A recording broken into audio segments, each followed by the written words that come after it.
नमस्कार दोस्तों, हमारे YouTube चैनल में आप सभी का स्वागत है। जैसा कि हमने वीडियो का 5 प्रैक्टिस पेपर डाल चुका हूं और अगला लेकर आया हूं 6वां प्रैक्टिस पेपर ये है। और इसमें जितने भी क्वेश्चन दिए गए हैं वे सभी परीक्षा की दृष्टि से बहुत ही मोस्ट इम्पॉर्टेंट हैं और हो सकता है कि परीक्षा में यही आ जाए। तो GS के 50 क्वेश्चन को लेकर आए हैं। तो चलिए शुरू करते हैं आज का पहला प्रश्न। अगर वीडियो आपको अच्छा लगे तभी वीडियो को लाइक, शेयर और चैनल को सब्सक्राइब करिएगा, अन्यथा नहीं। तो चलिए शुरुआत करते हैं। पहला प्रश्न क्या है? तो मातृभूमि बुक ऑफ द ईयर 2023 का पुरस्कार किसने जीता है? तो आपको बताना है कि मातृभूमि बुक ऑफ द ईयर 2023 का पुरस्कार किसने जीता है। तो सही आंसर हो जाएगा आपका ऑप्शन नंबर बी, डॉक्टर पैगी मोहन ने मातृभूमि बुक ऑफ द ईयर 2023 का पुरस्कार जीता है। Option number B is the right answer. चलिए नेक्स्ट क्वेश्चन की ओर चलते हैं। नेक्स्ट क्वेश्चन क्या है कि थैलेसीमिया एक आनुवंशिक रोग है। जो थैलेसीमिया है यह एक आनुवंशिक रोग है जो कि प्रभावित करता है। तो किसको प्रभावित करता है? रक्त को, फेफड़े को, हृदय को या वृक्क को? तो दूसरे का सही उत्तर हो जाएगा आपका आंसर नंबर ए, रक्त को। जो थैलेसीमिया एक आनुवंशिक रोग है यह रक्त को प्रभावित करता है। आंसर नंबर ए, दूसरे का आंसर नंबर ए, रक्त सही हो जाएगा। चलिए अगले प्रश्न की ओर चलते हैं। इसमें कथन कारण दिए गए हैं। तो कथन क्या है? पहला कथन है ए कि हिमालय के उत्तरी ढालों पर हिम नदियों का जमाव अधिक है। ठीक। अब दूसरा कारण क्या है? हिमालय के उत्तरी ढाल अपेक्षाकृत मंद हैं। तो इसमें निम्नलिखित कूट में से सही उत्तर का चयन आपको करना है। तो इसमें से कौन सा सही हो जाएगा तीसरे का?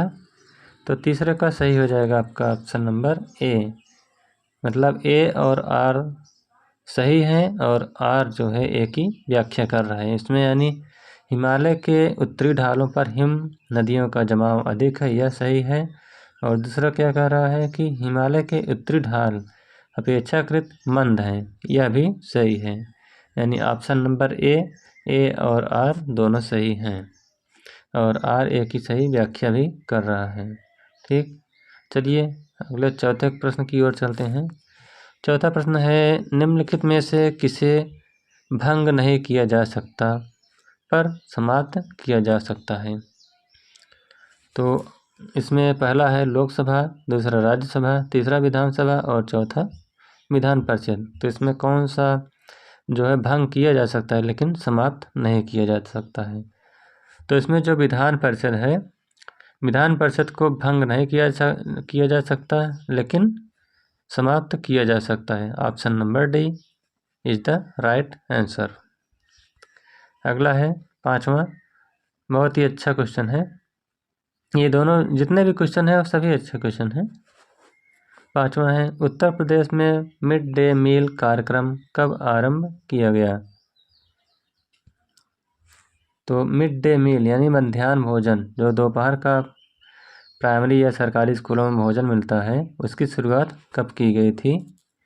तो इसका सही उत्तर हो जाएगा आपका ऑप्शन नंबर डी, 1995 से मिड डे मील कार्यक्रम की शुरुआत की गई थी। अगला प्रश्न है भारत, फ्रांस एवं ऑस्ट्रेलिया की पहली त्रिपक्षीय विदेश मंत्री स्तरीय बैठक का आयोजन किस देश में किया गया? तो 6वें का सही उत्तर हो जाएगा आपका ऑप्शन नंबर डी, ब्रिटेन में।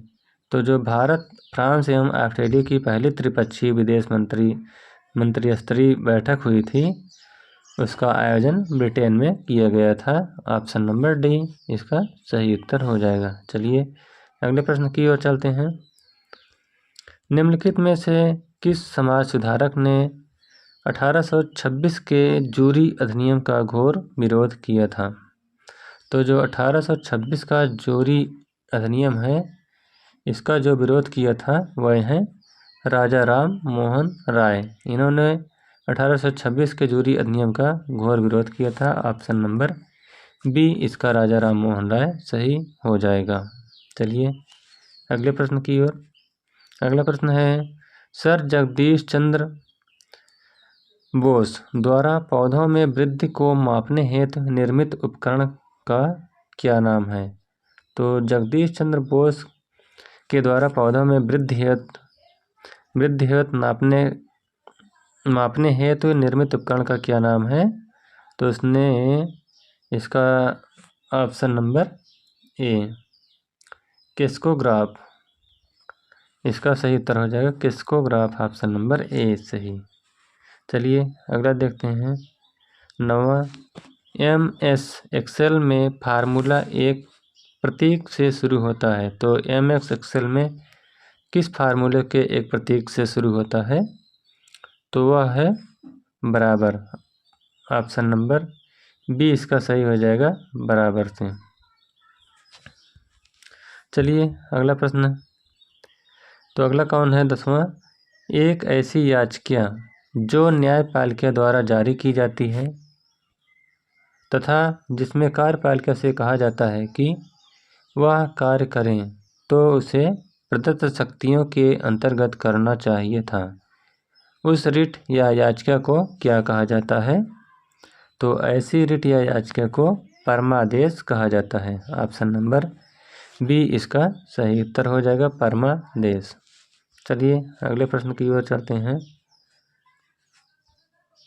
अगला है, अर्धनारीश्वर मूर्ति में आधा शिव तथा आधा पार्वती का प्रतीक है।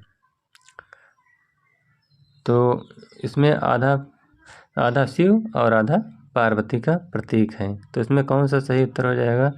किसके किसके योग से बना है? जो नारी और जो शिव और पार्वती का है।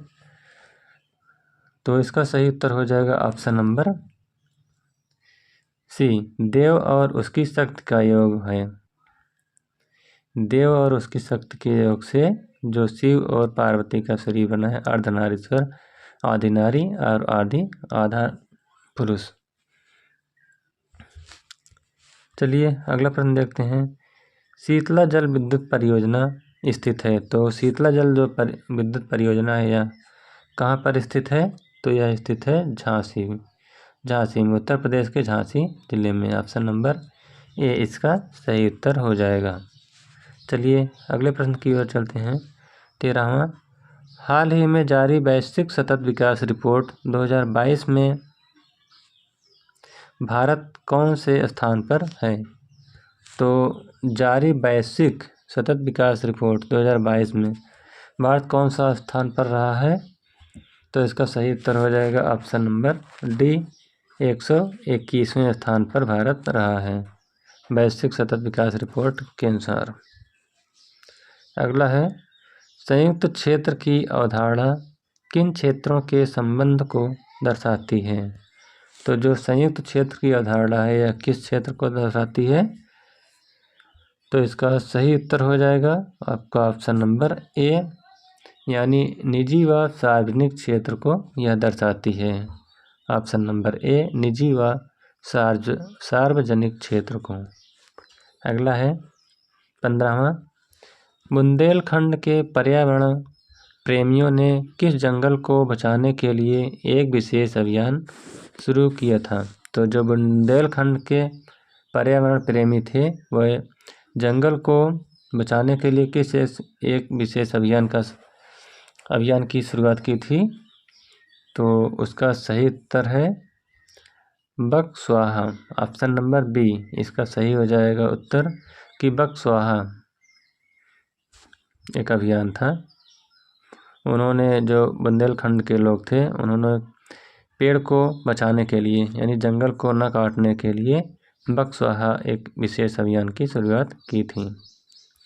अगला है, DRDO की स्थापना कब हुई थी? तो आपको बताना है DRDO की जो स्थापना हुई थी कब हुई थी?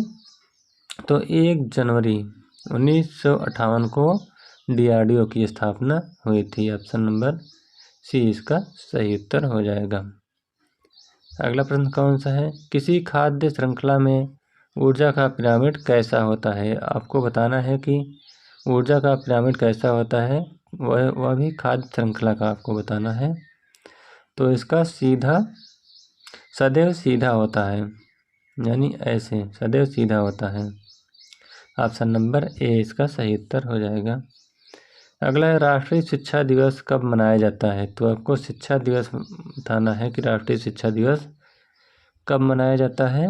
तो 11 नवंबर को राष्ट्रीय शिक्षा दिवस के रूप में मनाया जाता है। ऑप्शन नंबर ए इसका सही उत्तर हो जाएगा। अगला है निम्नलिखित मौर्य शासक बौद्ध धर्म के अनुयायी थे। इसमें से आपको बताना है कि कौन कौन से शासक जो बौद्ध धर्मानुयायी थे। तो इसका सही उत्तर हो जाएगा ऑप्शन नंबर डी, यानी 2 और 4। 2 यानी अशोक और दशरथ, ये बौद्ध धर्म के अनुयायी थे। अगला प्रश्न है कंप्यूटर में वर्कबुक आमतौर पर किससे संबंधित है? तो जो कंप्यूटर में एक वर्कबुक होता है वह किससे संबंधित है? तो यह MS Excel. Option number A सही हो जाएगा, MS एक्सेल से संबंधित है। अगला है माजुली विश्व का सबसे बड़ा नदी द्वीप है, यह किस देश में स्थित है? तो आपको बताना है कि माजुली विश्व का सबसे बड़ा द्वीप है, यह किस देश में स्थित है? तो इसका सही उत्तर हो जाएगा आपका ऑप्शन नंबर ए सी, भारत में। अगला है सकल पर्यावरण उत्पाद यानी GEP राज्य के प्राकृतिक संसाधनों को मापता है। GEP को मापने के लिए उपयोग किए जाने वाले वार्षिक अद्यतन में निम्नलिखित में से कौन सा तत्व नहीं है? तो इसका सही उत्तर हो जाएगा आपका ऑप्शन नंबर डी, उद्योग इसमें शामिल नहीं है। इसके बाद वन, नदी और मिट्टी इसमें शामिल है। चलिए अगले प्रश्न की ओर चलते हैं। अगला प्रश्न कौन सा है?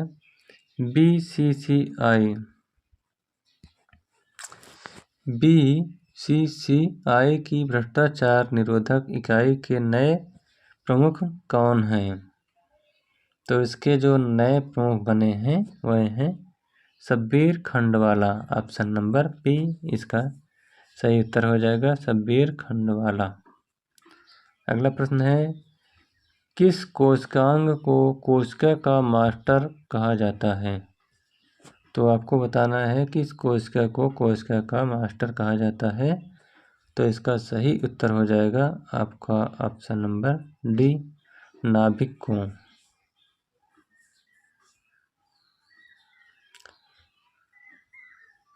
अगला है शाकंभरी देवी मेले का आयोजन कहाँ किया जाता है? तो एक भारत में एक जगह है, वह कौन सी जगह है जहाँ शाकंभरी मेला का आयोजन किया जाता है? तो वह है सहारनपुर। सहारनपुर में शाकंभरी मेले का आयोजन किया जाता है। ऑप्शन नंबर डी इसका सही उत्तर हो जाएगा। अगला प्रश्न है भारत के किस आधुनिक राज्य में कामाख्या मंदिर है? तो आपको बताना है कि कामाख्या एक मंदिर है, वह किस राज्य में है? तो जो कामाख्या मंदिर है वह ऑप्शन नंबर ए असम में स्थित है। अगला है खुदा बख्श ओरिएंटल पब्लिक लाइब्रेरी कहाँ पर स्थित है? तो एक लाइब्रेरी है जिसका नाम है खुदा बख्श ओरिएंटल पब्लिक लाइब्रेरी। तो यह कहाँ पर है? तो यह पटना में है, यानी ऑप्शन नंबर सी इसका सही उत्तर हो जाएगा, पटना में। अगला है निम्नलिखित में से कौन सा युग्म सम्मिलित नहीं है? तो इसमें आपको बताना है कि कौन सा सम्मिलित नहीं है। तो 28वें का आपका ऑप्शन नंबर डी इसका सही हो जाएगा। बिस्मिल्लाह खां ये तबला से संबंधित नहीं है, और इसमें जो हरि प्रसाद चौरसिया है यह बांसुरी से संबंधित हैं। पंडित रविशंकर ये सितार से संबंधित हैं। पालाधार रघु ये मृदंगम से प्रसिद्ध हैं। और जब बिस्मिल्लाह खां हैं यह तबला से नहीं, यह तबला नहीं होगा ये, बल्कि शहनाई से संबंधित हैं। ठीक, चलिए अगले प्रश्न की ओर चलते हैं। बुद्ध के जीवन की किस घटना को महानिष्क्रमण के रूप में जाना जाता है? तो कौन सा महानिष्क्रमण के रूप में जाना जाता है? तो इसका ऑप्शन नंबर सी, केवल 4, यानी उनका गृह त्याग। जो महात्मा बुद्ध ने गृह त्याग किया था उसी को महानिष्क्रमण कहा जाता है। ऑप्शन नंबर सी, केवल 4 इसमें सही उत्तर हो जाएगा। चलिए अगले प्रश्न की ओर चलते हैं। उत्तर प्रदेश के सांस्कृतिक विभाग द्वारा कौन सा सम्मान दिया जाता है?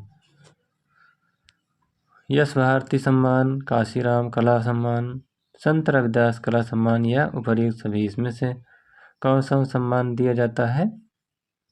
तो इसमें ऑप्शन नंबर डी, उपर्युक्त सभी, यानी यश भारती सम्मान या भी दिया जाता है, काशीराम सम्मान, काशीराम कला सम्मान और संत रविदास कला सम्मान, यानी तीनों दिए जाते हैं। इसका ऑप्शन नंबर डी, उपर्युक्त सभी सही हो जाएगा। अगला प्रश्न कौन है कि 31वां, व्हाट इज कॉन्फिडेंस पुस्तक के लेखक कौन हैं? तो जो व्हाट इज कॉन्फिडेंस पुस्तक के लेखक हैं उनका नाम है विपिन गुप्ता। ऑप्शन नंबर ए इसका सही उत्तर हो जाएगा, विपिन गुप्ता। अगला प्रश्न है कि इनमें से कौन सा सम्मिलित नहीं है? आपको इसमें बताना है कि कौन सा इसमें सम्मिलित नहीं है। तो जो इसमें दिया गया है कारगिल दिवस, विजय दिवस, यह 25 जुलाई को नहीं मनाया जाता, यही सम्मिलित नहीं है। इसके अलावा अंतर्राष्ट्रीय लोकतंत्र दिवस 15 सितंबर, यह सही है। अंतर्राष्ट्रीय क्षुद्रग्रह दिवस, यह सही है, 30 जून को। इसके बाद अंतर्राष्ट्रीय अहिंसा दिवस 2 अक्टूबर को, सही है। अगला प्रश्न है अंकटाड द्वारा जारी विश्व निवेश रिपोर्ट 2022 में कौन सा देश वर्ष 2021 में FDI का शीर्ष प्राप्तकर्ता बना रहा है? तो इसका सही उत्तर हो जाएगा आपका ऑप्शन नंबर सी, अमेरिका। अगला प्रश्न है 34वां, तो अक्टूबर 2022 में जारी वैश्विक भुखमरी सूचकांक जारी किया गया। रिपोर्ट में भारत का कौन सा स्थान रहा है? तो जो भारत का स्थान रहा है वह है 107वां स्थान। ऑप्शन नंबर 20 का सही उत्तर हो जाएगा। अगला प्रश्न है हाल ही में प्रधानमंत्री नरेंद्र मोदी ने किस राज्य में बुंदेलखंड एक्सप्रेस वे का उद्घाटन किए हैं? तो वह कौन सा राज्य है? तो इसका सही उत्तर हो जाएगा आपका ऑप्शन नंबर ए, उत्तर प्रदेश। उत्तर प्रदेश में नरेंद्र मोदी ने बुंदेलखंड एक्सप्रेस वे का उद्घाटन किया है। अगला है 36वां प्रश्न, बोत्सवाना देश की श्रीमती जमाल अहमद प्रवासी भारतीय सम्मान 2021 पाने वाली किस क्षेत्र से संबंधित हैं? तो अभी जो है 2021 में जमाल अहमद प्रवासी भारतीय सम्मान 2021 पाने वाली किस क्षेत्र से संबंधित है? तो वह जो है व्यापार से संबंधित है। ऑप्शन नंबर ए इसका सही उत्तर हो जाएगा, व्यापार। अगला है अधोलिखित में से कौन सा सम्मिलित नहीं है? एक तरफ दिया है हवाई अड्डा, दूसरा स्थल, तो आपको बताना है कि कौन सा हवाई अड्डा कहाँ नहीं है। इसमें ऑप्शन नंबर सी यानी BR अम्बेडकर हवाई अड्डा प्रयागराज, ये गलत है। इसके अलावा नागरिक हवाई अड्डा कानपुर, ये सही है। चौधरी चरण सिंह अंतर्राष्ट्रीय हवाई अड्डा लखनऊ अमौसी, यह सही है। इसके बाद सरसावा हवाई अड्डा सहारनपुर में है, यह भी सही है। और BR अम्बेडकर हवाई अड्डा यह प्रयागराज में नहीं है। अगला है निम्नलिखित ऐतिहासिक व्यक्तित्व में से किसका जन्म अंबाला में हुआ था? तो आपको बताना है कि अम्बाला में किसका जन्म हुआ था।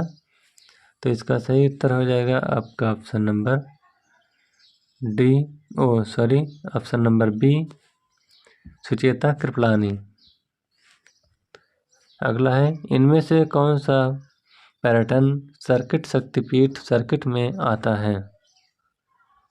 तो इसका सही उत्तर हो जाएगा आपका ऑप्शन नंबर डी, उपर्युक्त सभी। यानी विंध्यवासिनी देवी विंध्याचल, यह सही है। अलोपी देवी प्रयागराज, यह सही है। और पाटेश्वरी देवी देवी पाटन, यह भी सही है। यानी इसमें चारों ऑप्शन आप सही हैं। अगला है, हाल ही में कहाँ पर मुख्य सचिवों का पहला राष्ट्रीय सम्मेलन आयोजित किया गया है। तो इसका सही उत्तर हो जाएगा आपका ऑप्शन नंबर सी, धर्मशाला में। धर्मशाला जो कि हिमाचल प्रदेश में पड़ता है। अगला है, भारतीय नियोजन का निर्माण किसे माना जाता है। तो जो भारतीय नियोजन का निर्माण है उसे पीसी महालनोबिस का माना जाता है। अगला है 43वां, कि 98 साल के इतिहास में पहली बार किसे वाल्ट डिज्नी कंपनी के बोर्ड अध्यक्ष के रूप में किसी महिला को नियुक्त किया गया है। तो किसे नियुक्त किया गया है।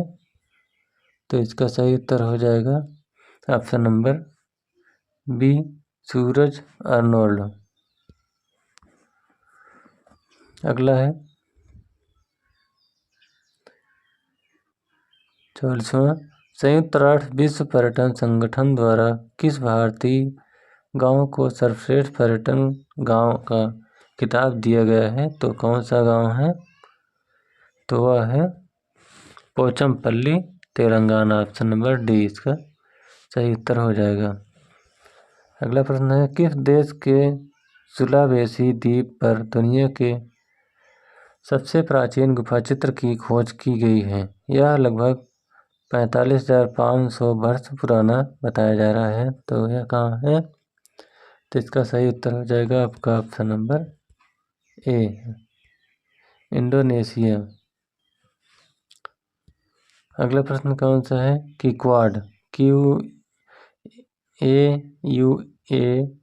यानी क्वाड का सदस्य देश कौन सा इसमें है। तो 46वें प्रश्न का उत्तर हो जाएगा आपका ऑप्शन नंबर डी, उपर्युक्त सभी। यानी अमेरिका, भारत और जापान इसके सदस्य देश हैं। अगला है, खादी एवं ग्रामोद्योग आयोग द्वारा कहाँ खादी कारीगर सम्मेलन का आयोजन किया जाता है। तो इसका 47वें प्रश्न का उत्तर हो जाएगा आपका ऑप्शन नंबर सी, वाराणसी में।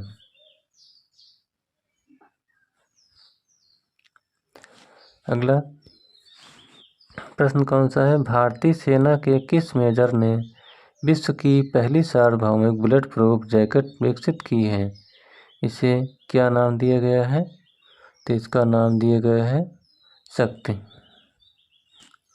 ऑप्शन नंबर ए इसका सही उत्तर हो जाएगा शक्ति।